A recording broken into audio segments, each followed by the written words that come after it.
श्री स्वामी समर्थ. जय जय स्वामी समर्थ. माझ्या स्वामी कृपा चॅनलमध्ये सर्वांना नमस्कार. स्वामी महाराजांच्या कृपेने तुमच्या सर्व चांगल्या इच्छा पूर्ण होत ही स्वामी महाराजांच्या चरणी प्रार्थना करते आणि आजच्या या नवीन व्हिडिओला सुरुवात करते. 29 जुलै 2026ला आहे गुरुपौर्णिमा आणि या गुरुपौर्णिमेचं औचित्य साधून 99% महिलांनी सेवेला सुरुवात केली आहे.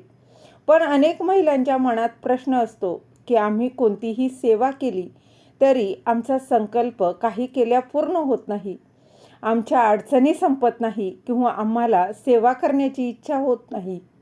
जर तुम्ही अशा परिस्थितीत जर अडकले असाल तर तुम्ही काय करू शकता यावरच बघा सविस्तर माहिती या व्हिडिओत मी तुम्हाला सांगणार आहे. त्याआधी तुम्ही माझ्या चॅनलवर नवीन असाल तर सबस्क्राईब नक्की करा आणि व्हिडिओ माहितीपूर्ण वाटला तर लाईक शेअर नक्की करा.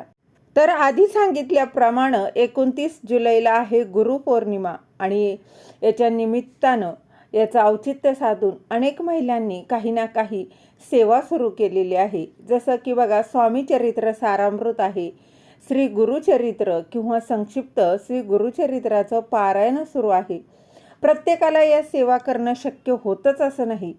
जी स्त्री सकाळी 9 वाजता घराबाहेर पडते आणि संध्याकाळी ती 6:30 म्हणजे 7 वाजता घरी येते किंवा घरात असूनही जिचं चित्त एकाग्र नाही, तिला काय करावं हे काही केल्यास सुचत नाही. आपण बघा उत्साहानं सेवेला सुरुवात करतो, पण एखादा दिवस सेवा थांबली किंवा विसरून गेलो की आपण त्यातून बाहेर पडतो. मग सेवा करताना अडचणी येतात. तर अशा वेळी काय करावं? तर बघा सगळ्यात आधी नामस्मरण करावं, कारण कलियुगातील ही सर्वात मोठी सेवा आहे. नामस्मरणाच्या जोरावर आपण जग जिंकू शकतो. जेव्हा आपण एखादं स्तोत्र किंवा मंत्र हे पठण करतो ना, तेव्हा आपल्यात सकारात्मकता येते आणि मनातील नकारात्मक विचारांचं घर हे हळूहळू तुटून जातं. कधीकधी बघा आपण खूप सेवा करतो आणि तरीही आयुष्यात संकट येतात, अडचणी येतात आणि मग प्रश्न पडतो की महाराज माझी परीक्षा का बघतात? पण महाराज प्रत्येक वेळी कुठल्या ना कुठल्या रूपात येऊन आपल्याला मदत हे करत असतात. ते आपल्याला वाचवत असतात, फक्त ते आपल्याला कळत नाही. कधीकधी खूप नकारात्मकता येते. बघा मासिक धर्म, सुतक, विटाळ, मांसाहार किंवा इतर काहीही असो, तरीही आपण नामस्मरण करू शकतो. गुरुपौर्णिमेपर्यंत जर काहीही करणं शक्य नसेल ना किंवा मनात इच्छाशक्ती नसेल तर देवावर राग काढा, त्याच्याशी बोला, चिडा, रडा, पण मन हलकं करा. मन हलकं झालं की खूप छान वाटतं. बघा देवाला बांधून ठेवू नका, देवाची परीक्षा घेऊ नका. देव आपली मदत करत असतो, फक्त नाम जप करत राहा. गाडीनं प्रवास करताना किंवा रिक्षानं प्रवास करताना मनात सतत श्री स्वामी समर्थ, श्री स्वामी समर्थ हा नामजप सुरू ठेवा. जर तुम्हाला काहीही करू वाटत नसेल तरी फक्त नामजपावर तुम्ही भर द्या. अगदी उठता, बसता, चालता, फिरता तुम्ही नामस्मरण करत राहा. बघा नामस्मरणाची ही ताकद तुमचे विचार बदलेल आणि तुमच्यातील नकारात्मकता बाहेर जाईल.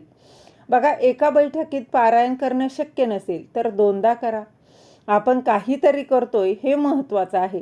तुम्ही कसं करता, काय कपडे घालता किंवा किती डेकोरेशन करता याच्याशी महाराजांना काहीही देणं घेणं नाही. दिवसातून 3 वेळा बसून पारायण पूर्ण केलं तरीही चालतं. महाराजांकडे जाण्यासाठी तुम्ही परफेक्ट असण्याची गरज नाही.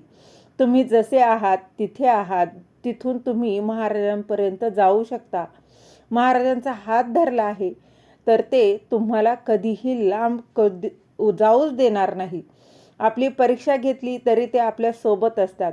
काहीही जमेल नसेल तरी फक्त आणि फक्त नामस्मरण करा.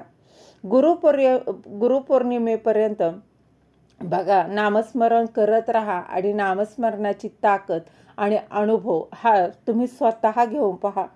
अतिशय उच्च कोटीची महाराजांची सर्वात आवडती सेवा आहे, ती तुम्ही करा.